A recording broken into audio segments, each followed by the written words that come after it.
so the makeup basically all just melted off. Oh, no, I'm sickening all. Yeah, of course. Oh, I should have known better. I don't want to get cursed by evil Dawn. No, I'm very nice. I'm very nice, I promise. Hello, I'm Joey Nolfi with Entertainment Weekly, and today we're getting a little freaky with the cast of RuPaul's Drag Race Season 16. My next guest is proof that the sun never sets on excellence. It only rises in tandem with a queen I'm sure you'll fall in love with very soon. Please welcome New York City's very own Dawn. Hello, Hi. Joey. How are you? I'm doing great now that I'm talking to you, and I get to experience this. Like, I mean, doing my research, looking at these ears and this makeup, and like in person, it's so stunning. I mean, thank you. Come on now. I mean, listen, like, look at these pierced elf ears. Like, it's giving. I love it. Looking at your social profiles, I was just like, I mean, it's a process because there's a lot going on your social profiles. So I'm immediately thinking like, is it appropriate to say like you're the oddball of the season? Oh, I would argue that for sure. And I mean, it does help that all these are like boring as but no, I'm just kidding. I'm definitely the crazy one. Okay. Well, you know what? No, that statement does align with what I have heard so far. I have heard that Dawn is the evil one of the season. Dawn's the evil one. Yeah, but like in a cute way. When you see her, you're not gonna believe me. Dawn is actually the worst person I've ever met. She's so nasty. She just dresses like a little evil fairy character. Okay. From like a role-playing game. I think there's a reason why Dawn wears all the pointy ears, because she is a goblin. She's an evil little elf on the shelf. You think she's sweet, mama, but... Can we confirm? Can we deny? Am I evil or am I fun? Like, I don't know. Chaotic? Sure. I'll take that. That's such a fine line with Drag Race, like evil or fun, because I feel like they both they go hand in hand. And what I will with this say show. is I think this cast is definitely giving evil and fun, but never like nasty. You know what I mean? Like it's all in good. It's shady. It's fun. It's the backstage at the drag show, right? Yes. You know? Yes. Yeah, I'm very that. The seasons that forget that, I mean, season 9, like I feel like when everybody is just like all friendly and nice in the workroom, it's like that's not what we want. Right. And we all are sisters. We love each other very, very much. But we know how to poke and prod and have some fun together. We love sisters who fight. Yeah. We love sisters who fight. No, exactly. Just kidding. So your style though, it really is. It's so fascinating and unique. And I saw what looked like it was like prosthetics on your face, horns, masks. It looked like you were doing like the hot dog finger gloves before Michelle Yeoh was doing it, and everything everywhere all at once. And you said before, I read in an interview, you hate the question of like what inspires your drag, and the things just sort of come to you in the moment. So where did this fascination with the, I guess you could say unorthodox things come from? Can you trace it back to anything specific in your life? You know, to be so honest with you, like I have no idea. Am I allowed to curse? Yeah. Okay, cool. To be honest with you, I have no idea because I don't know, like I've always just been like creative, like since I was born. Like I just came out the womb drawn and sketching and like wanting to live in a fantasy world. Yeah. Like I was always like reading fantasy books and I loved movies about the crazy. I've struggled a lot and I've had a lot of issues in my life, and I think that I just got really worn down by how like boring everything is. And I was like, wait, I don't have to like want to live in the fantasy world. I could just live in the fantasy world. That's a great perspective. So I just do it.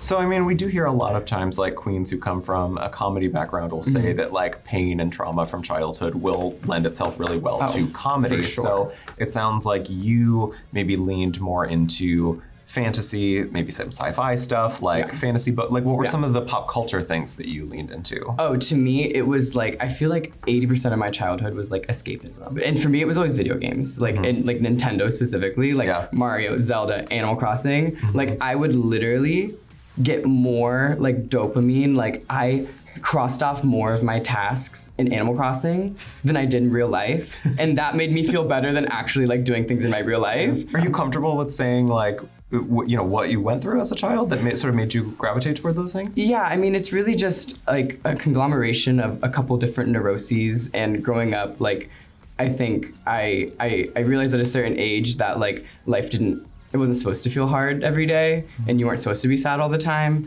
And like growing up, it was very tumultuous and very like, I had a lot of anxiety and I didn't really like know what to do with it. Now I do this with it. Yeah, I love to see that because you can see what you process as a child and what you go through and how you can physically like see it manifest on yourself and the things it all tells a story. I always find that so fascinating. But what is the most random or like wildest thing that has inspired a look or performance from you? Probably like my childhood bed sheets. I don't know. Like I was like, that would be sickening. Just like Cole's bed sheets. Yeah, I mean, like they weren't even that interesting particularly. But I was like, what if I made it into like a face kini, and then I'm like the monster under your bed? Okay. You never know. Like RuPaul's first face kini look. Yeah, it's very that. What is the wildest thing? Wait, so you actually wore the sheets, are you saying? Yeah. Oh, okay. All right. I thought you just meant like you looked at the sheets and were like, oh, I'm going to do something. It was a double whammy. Okay. Yeah. Okay. What would you say then is the wildest thing you've ever worn in drag outside of those sheets? Like, is there a crazy material? I am a patron of the uncomfortable fabrics, the hot fabrics, I would say. It wasn't particularly insane, but it was like a full, like, plastic and fur, okay? Okay. And I walked the New York City Pride Parade in it in the middle of July. Oh no. Yeah. I'm sweating. Yeah, it was hot. It was hot. Oh no. So the makeup basically all just melted off. Oh, no, I'm sickening all. Yeah, of course. Oh, I should have known better. I should have known better. I don't want to get cursed by evil Dawn. No, I'm very nice. I'm very nice, I promise. So I do want to talk about the ears. Yeah. I love the ears. Like with the extended fingers and the eyelashes that I've seen you do, where does that come from? Because it seems like a staple of your drag is exaggerating natural features. I mean, that's all the drag is, right? You're exaggerating features, whether it's the hips or the breasts, right? Like it's all about exaggerating those features. And I think that to me, it's like, what can I do that's like maybe a little bit more interesting or more different? And so literally I just like have a journal where I'll just be like, ooh, I could extend that, or I could extend that. And so it's like, I want to get into the nose. I haven't done the nose yet, but it's like, these are like the easy ones and the ones that I've kind of like, over the years I've stuck with, and so they're ones that I do like all the time. Have you tried extending any appendages that like just doesn't work on stage and like when you're in the middle of a performance? Yes. So the fingers, I would say, have like maybe like a 6-inch cap. Because like if you like a sausage finger is fierce, right? Because you can kind of wiggle them around. But I've done like fingers to the floor. Oh no. And like, great for a photo shoot. You can't move in that. Wait, you tried to perform in that? Yeah, I did. And you know what? It was sickening. But like, what do you even do? Like, you just kind of, you just like meander on the stage. I mean, it got a good reaction from a crowd though. No, it did. And the theme that night was like monster. And so I was like, okay, I'm the creature from the Black Lagoon or whatever, you know. So basically what I'm hearing is even your failure is a success. Like, that's just how excellent you are. To me, yes. I mean, what else would it be? No, nothing else.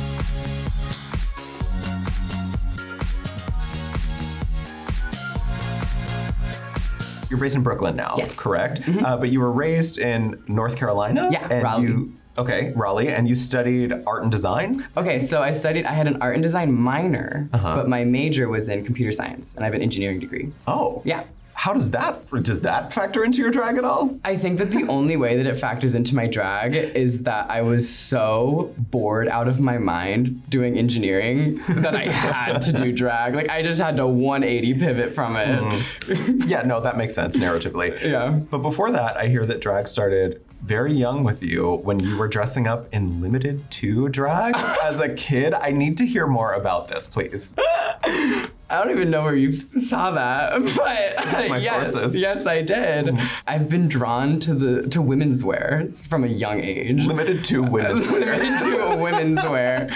No, I had this neighbor growing up, and we were like best friends. We'd hang out all day. Like we lived like right next door. We would run and go on the trampoline, and she just had this closet full of just full of it. And so dress up, baby. Dress up. Yeah. And I do remember there was one time I went to my house and my friend had painted my nails. I was maybe like 6, right? And I was so nervous because I was like, oh, I have nail polish on. I like don't know how to get it off. And I go to my mom and I'm like, And she's like, oh, it's okay. And just like wiped it off for me. And I was like, oh, wait, maybe that's not such a bad thing. Yeah. I really, so how old were you when you say you started doing the Limited 2 drag? Oh, girl, 4. I had, my family calls it Barbie hair, because that's what I called it when I was like 4 years old. Honestly, 3 probably. I took, like those kind of like stretchy like kids pajama pants. Yes. I would put that on my head, and then I would like run around the house. Yeah, with my hair. Yeah, with my hair. I'd put it in a ponytail. I was always sad because there were only 2 legs, so I couldn't braid it because you know, 3 strands for a braid. But yeah, and then I also gave a performance in drag to my whole family at maybe like 8 years old to SpongeBob's I Ripped His Pants. And I had this dress and it was tied in the back. And so every time they'd say I ripped his pants, I'd turn around and there'd be like a whole split in the back. It was great. So even as a child, like Yeah. this was given. I've been doing this my entire life. See, this is like when you know we hear all this stuff politically about how like children shouldn't be exposed to this kind of stuff. I mean, like this is proof that like if you just let a child do what a child wants to do, Exactly. we're on national TV now. Like I mean, Exactly. come on. Like I mean, it's just that's such a beautiful story. I really love hearing that. Nothing was gonna stop me from being insane. Nothing. No, and we would have it no other way. You also said previously that you spent years being a quote-unquote bedroom queen. Yeah. So what did you learn about your drag during that period, and why did you want to stay, I guess, In the inside bedroom? for that period? Yeah. Well, it was interesting because I grew up like so shy. That was very much the case when I was maybe like 18, 19, and I finally came out of the closet in college, and my best friend showed me Drag Race, and Roxy Andrews changed my life. And I said, I need to try that. But I was way too shy, way too insecure, way too like I've been doing art my whole life, and I had sketchbooks that were like lock and key. Yeah. Like if you look at that, you were dead to me. And so then that transferring into drag, I was like, I can't, you want me to do this out in the world? No. So I was just like so scared to like be criticized about it. And what I learned is that I am fierce with a makeup brush. Yes. So what about, that's interesting though that it was Roxy Andrews, because I feel like Roxy's whole thing is like, I mean, imagining Roxy Andrews being a bedroom queen is like, I mean, it just doesn't make sense. That is interesting so what was inspiring you about Roxy specifically? I think for Roxy, it was, and I mean, I guess that this is safe to say with everyone, but like the transformation just like took me out. Like I was sitting in my dorm room, and I think I was probably like the first episode of season 5 that I was watching on like Amazon Prime or something.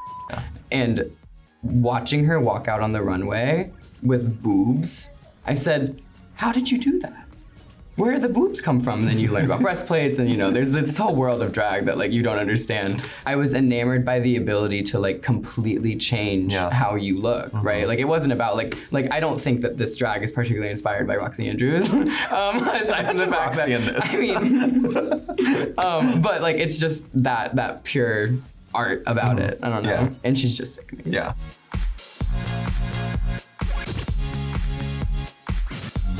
What finally inspired you to then get out of the bedroom, go on stage, and then what was your first ever stage performance like? Oh, fierce question. Well, what inspired me was that it was my senior year of college, and I had like this best friend that like showed me drag and like was my whatever.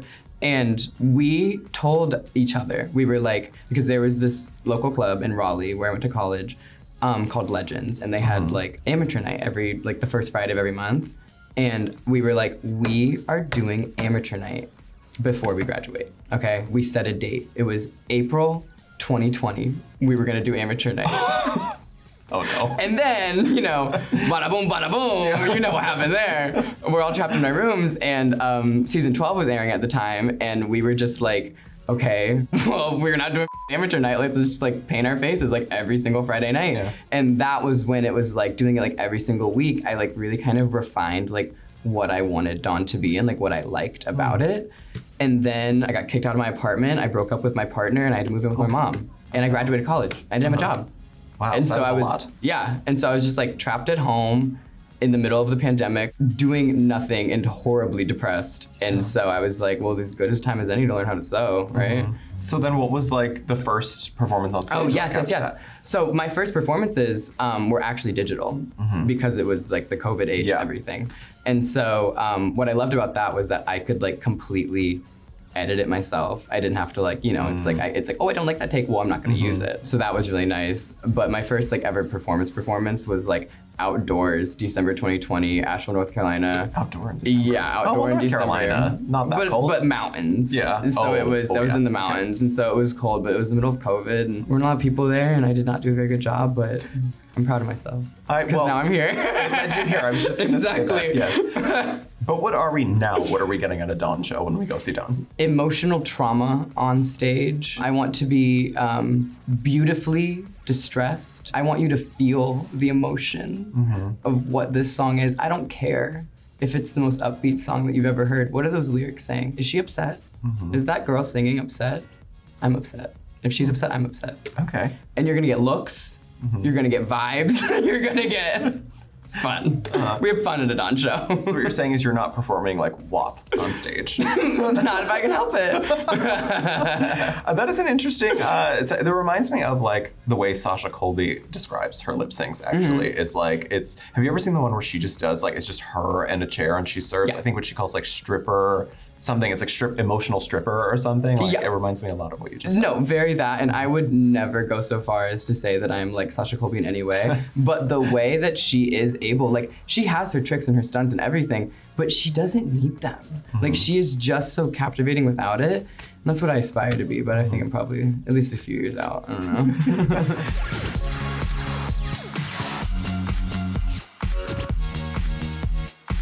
So I'm asking a few questions to everybody, Okay. and I want to know, what are some mood words that you can maybe tease about the season coming up? Because we know the twists are coming. So what everybody has there, when I say the twists, like everybody's face is like, woo. Okay, so what can we tease about the twists and some mood words about the season coming up?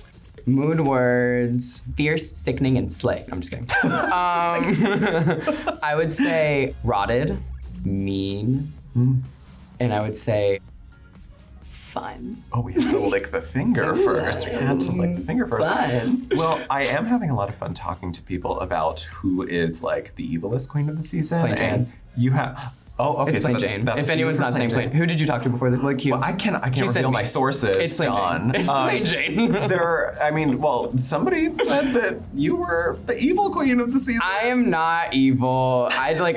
We were doing a bit about it earlier. I am not evil. I just like to say okay. Sometimes people don't like the that I say though. Like I get that. But what I will say, okay, listen. Yes. Because it's television, it's Drag Race. You're saying you're having fun, you're kikiing, you're laughing, you're talking. And what I will say is that if I ever say anything that upsets somebody, I'm gonna apologize. 100%, because I never want to hurt someone's feelings. And I don't think that can be said about everybody on this cast. Okay. So Untucked is interesting this season. is Oh, what you're for saying. sure. Yes. Oh yeah, big time. So there's a lot of tears, a lot of apologizing. Tears, apologies, non-apologies, and maybe even a slap or two. Oh, just kidding. It gets physical this season? Well, I don't know. You'll have to tune in and see. Okay, all right. Okay, that has me very excited. We're not condoning violence. No, we're just Never, getting excited. never. No. The last thing I'll ask you is, without spoiling anything, maybe some mood words or teases about a particular moment involving you that either you're excited for fans to see on the season or nervous about fans seeing on the season. Okay. Licking the finger again. Here we go. That's how I think. It's how I get my thoughts. Comes through the finger. Nighttime, appendages, and really fierce stress. Love it. I love it. I can't even begin to figure out what that means. But I cannot wait to see what you do on the season. Truly, I think that we are in for a real treat. It's for gonna you. be goofy. It's gonna be fun for sure. Yeah, if this interview is any indication, we're good with this season. Well, Dawn, thank you so much for being here. Thank you for having me. It was so lovely to meet you, and stay tuned for more with the cast of RuPaul's Drag Race Season 16.